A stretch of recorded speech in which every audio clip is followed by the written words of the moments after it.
बीच रुझानों में दोनों ही प्रदेश में एनडीए को बहुमत मिल चुका है। रुझानों में चुनावी उद्घोष महाराष्ट्र और झारखंड दोनों प्रदेशों में रुझानों में बीजेपी ने बहुमत का आंकड़ा किया पार। बहुत बड़ी और अहम जानकारी है ये, बहुत बड़ी खबर, क्योंकि हरियाणा की जीत के बाद से ही बीजेपी पूरे हाई जोश में नजर आई। हरियाणा की जीत को ही आधार बनाकर महाराष्ट्र और झारखंड में बीजेपी नीत सरकार बनाने का दम भरा गया और ये तस्वीरें बता रही है कि उस जीत का जो मोमेंटम था वो जारी रख रही है बीजेपी महाराष्ट्र में, जहां महायुति की सरकार बनती हुई नजर आ रही है।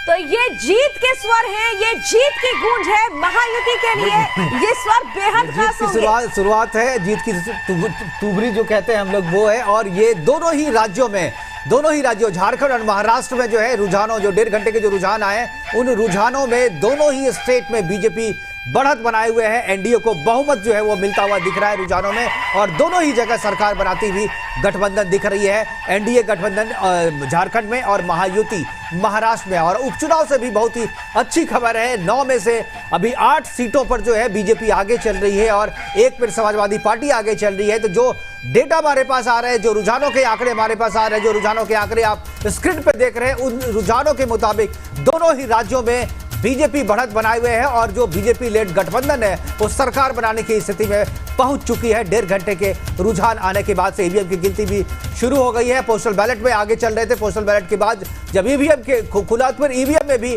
बीजेपी और बीजेपी लेड जो गठबंधन है उनके पार्टी के नेता जो है वो आगे चल रहे थे, उनके प्रत्याशी, और दोनों ही जगह सरकार बनती हुई दिख रही है। हमारे साथ स्टूडियो में विनोद जोशी जी हैं, जिन्होंने एग्जिट पोल में ये आंकड़ा करीब ये आंकड़ा ही बताया था। विनोद जोशी, क्या कह रहे हैं विनोद जोशी जी आप? ये जो डेटा दोनों जगह जो है सरकार बनती हुई दिख रही है, महाराष्ट्र में महायुति की और वहां पर झारखंड में एनडीए की।